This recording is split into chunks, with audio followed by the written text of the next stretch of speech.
আমাদের সমাজে আমরা যেমনভাবে চলি, যেমন মাস আলাগত যে পার্থক্যগুলো থাকে, কেউ বুকের উপর হাত বাড়ছে, কেউ নাভির নিচে, কেউ জোরে আমিন বলছে, কেউ বলে নাই, কেউ রফুল করে, কেউ করে নাই, এটা হচ্ছে মাস আলা। হুকুমগত যে বিষয়, আকীদাগত যে বিষয়, এখানে পার্থক্য থাকা যাবে না। এখন একটা সাধারণ আমলেই ইবনে বাস একমত দিচ্ছেন, নাসিরউদ্দিন আলবানী একমত দিচ্ছেন, মোহাম্মদ বিন সালেহ আল উসাইমিন একমত দিচ্ছেন, তিনজনের তিনটা মত দিচ্ছেন। কি করবেন আপনি? এই বিষয়ে রাসূলুল্লাহ সাল্লাল্লাহু আলাইহি ওয়াসাল্লাম বলে গেছেন, যেটা তোমার অন্তরের কাছাকাছি, তোমার যেটা মনে হয় যে এইটা আমার জন্য বেটার, এই দলিলটা আমার কাছে শক্তিশালী, আপনি সেটা মানবেন। আপনি কাউকে ওখানে পথভ্রষ্ট বলতে পারেন না, এটা মাস আলা। তারা আকীদায় পার্থক্য করেন নাই, তারা মাস আলাগত, মানুষের আমলগত যে কাজগুলো, সেগুলোতে পার্থক্য করছেন। এখন আমাদের সমাজে অনলাইনে যেখানেই আমরা দেখি, ইবনে বাসকে বলা হচ্ছে অন্ধ, সে কি জানে দিনের। নাসিরউদ্দিন আলবানীকে বলা হচ্ছে ঘড়ির মেকার, কি জানে সে দিনের।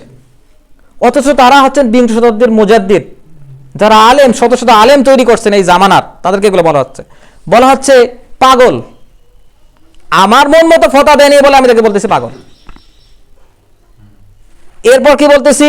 খবিস, আহলে খবিস বলেন আপনাদের, হ্যাঁ, কি বলে? ইহুদি খ্রিস্টানের দালাল। এরপর কি বলে? আউলে হাদিস। এই হাদিস যেটা কই পায়? আমরা তো এই হাদিস আগে শুনিনি, আর পরে নিতে শুনবে কিভাবে? কেউ তো বলে নাই। এরপর কি বলে? বিশেষত মতিউর রহমান মাদানির উদ্দেশ্যে বলা ঘোমটাওয়ালা। কেন দাম্মামে বসে ঘোমটার ভিতর থেকে ফতোয়া দিবে? এখানে আসুক মাঠে। এটা শুধু আমাদের না, তাদের উদ্দেশ্য আমরা এমন কথাগুলো বলি, তারাও আমাদের উদ্দেশ্যেই বলে। তো এগুলো জাস্ট মাসআলাগত। এখান থেকেই আমরা আমাদের মুসলিম ভাইয়ের যে রক্তের সম্পর্ক, ইন্নামাল মুমিনুনা ইখওয়াতুন সম্পর্ক থেকে আমরা দূরে সরে যাই। খুব বড় বিপদ এখানে। এগুলো থেকে আমাদের বিরত থাকতে হবে। শয়তানের শেষ কারসাজিতে আমরা সবাই ঢুকে গেছি। মানে বোতল বন্দি করতে পারে নাই, কিন্তু বোতলের পানিতে বাষ্পীভূত যেটা হয় সেটাতে আমরা পড়ে যাচ্ছি, ধীরে ধীরে পড়ে যাচ্ছে। আমাদের মানে কি হয়ে গেছে? আমাদের বালতির ফুটো হয়ে গেছে। এই ফুটো বালতি নিয়ে পানি দেখলে বেশিদিন থাকবে? এই জন্য আমাদের বেশি করে কি করতে হবে? শয়তানের ওয়াসওয়াসা থেকে বাঁচতে গেলে আমাদের বেশি বেশি আউযুবিল্লাহ পড়তে হবে। আর মুসলিম হিসেবে টিকে থাকার জন্য কোরআন হাদিস পড়া নিজে যতটা গুরুত্বপূর্ণ, সালাফিয়ত টিকে রাখার জন্য কোরআন হাদিস পড়া, নিজের চোখে বোঝা, এটা তার চেয়ে বেশি গুরুত্বপূর্ণ। মুসলমান তো টিকানো যায়, কিন্তু আপনি সালাফদের রাস্তায় চলতে চান, লেখাপড়া না করে চলতে পারবেন না। মুখের কথা সবাই তো তার প্রাতিষ্ঠানিক দিন বিক্রি করতেছে, আপনি কি করবেন? আপনাকে আপনারটা বুঝে নিতে হবে। এইভাবে আমাদের চলতে হবে, কারো বিপক্ষে লাগার সময় নেই। কেন? আবু দারদা রাদিয়াল্লাহু আনহু বলতেছেন, রাসূলুল্লাহ সাল্লাল্লাহু আলাইহি ওয়াসাল্লাম সাহাবী, তিনি বলতেছেন, লাউ আ'লামু আন্নাল্লাহা কুবিলা মিন্নি সালাতান ওয়াহিদা, যদি আমি জানতাম যদি যে আল্লাহ সুবহানাহু ওয়া তাআলা আমার এক রাকাত সালাতও কবুল করছেন, এক রাকাত সালাতও কবুল করছেন, আবু দারদা রাদিয়াল্লাহু আনহু বলতেছেন, লাকানা আহাব্বু ইলাইয়া মিন্নি দুনিয়া ওয়া মা ফিহা, তাহলে দুনিয়া এবং আসমানের মধ্যে যা কিছু আছে এটা আমার কাছে তার চেয়ে বেশি উত্তম। তো আমরা আমাদের আমলে চিন্তা না করে মানুষের আমলে কেন চিন্তা করি? এটা রাসূলুল্লাহ সাল্লাল্লাহু আলাইহি ওয়াসাল্লাম সাহাবী। এরপর আব্দুল্লাহ ইবনে মাসউদ, পৃথিবীর ইতিহাসে সর্বশ্রেষ্ঠ মুফাসসিরদের মধ্যে অন্যতম।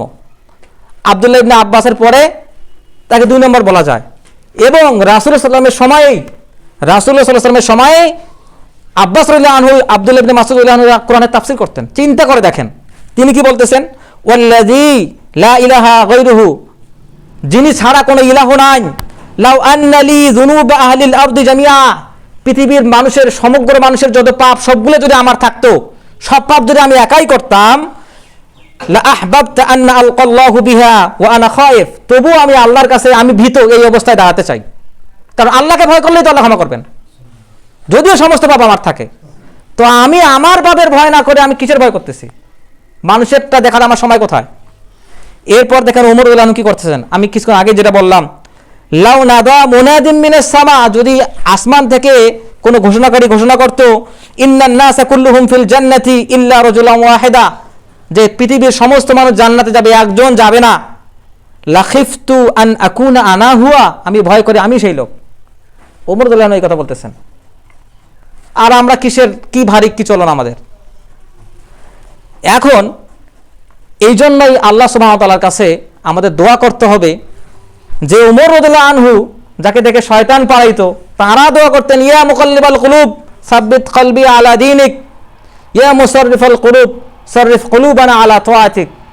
হে অন্তরে পরিবর্তনকারী, আমার অন্তরকে আমার দিনে, আপনার দিনে দৃঢ় করে রাখুন, আপনার ইতাআতে, আপনার কথা শোনার জন্য আমাকে পা বন্ধ করে রাখুন।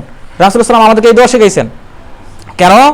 রাসূলুল্লাহ এটা বলছেন যে বান্দার অন্তরসমূহ, সমস্ত বান্দার অন্তর আল্লাহ সুবহানাহু ওয়া তাআলার দুই আঙ্গুল সমূহের মধ্যে, আল্লাহ সুবহানাহু ওয়া তাআলা যেমন ইচ্ছা পরিবর্তন করেন। সেই আল্লাহর কাছে আমি দিনের উপর থাকবো, সেটা চাইতে হবে না?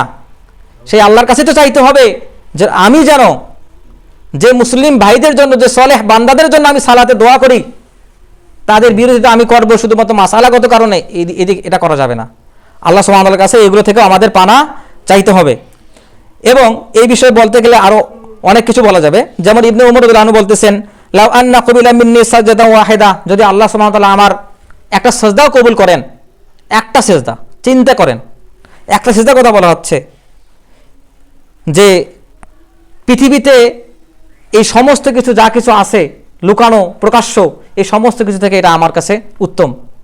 এটা আল্লাহ রাসূলের সাহাবীদের অবস্থা। এটা সুফিয়ান সাউরি রাহিমাহুল্লাহ তিনি বলতেছেন, মান আমিনাল মাকরু ফাকাদ হালাক, যে ব্যক্তি মনে করে আমি আল্লাহর পাকড়াও থেকে বেঁচে গেছি, সে ব্যক্তি ধ্বংস হয়ে গেছে। যে ব্যক্তি মনে করে যে আমি আল্লাহর পাকড়াও, আল্লাহর পরীক্ষা থেকে বেঁচে গেছি, সে ব্যক্তি ধ্বংস হয়ে গেছে। হ্যাঁ, তার মানে প্রত্যেক ব্যক্তিকে বলতে হবে আউযু বিল্লাহি মিনাশ শাইতানির রাজিম। আল্লাহ সুবহানাহু ওয়া তাআলা এটাই শেখাচ্ছেন, ফাস্তাইয বিল্লাহি মিনাশ শাইতানির রাজিম। আজকে আমরা শয়তান শব্দের ব্যাখ্যা শুনলাম, ইনশাআল্লাহ তাআলা পরবর্তীতে আমরা আরো এর পরে যে ব্যাখ্যাগুলো আসছে সেগুলো আলোচনা করব। আল্লাহ সুবহানাহু ওয়া তাআলা আমাদের তৌফিক দান করুন। আল্লাহ সুবহানাহু ওয়া তাআলা আমাদেরকে আউযু বিল্লাহি মিনাশ শাইতানির রাজিমের স্পষ্ট যে ব্যাখ্যা সেটা জানার তৌফিক দান করুন। আল্লাহ সুবহানাহু ওয়া তাআলা আমাদেরকে আউযু বিল্লাহি মিনাশ শাইতানির রাজিমের উপরে আমল করার তৌফিক দান করুন।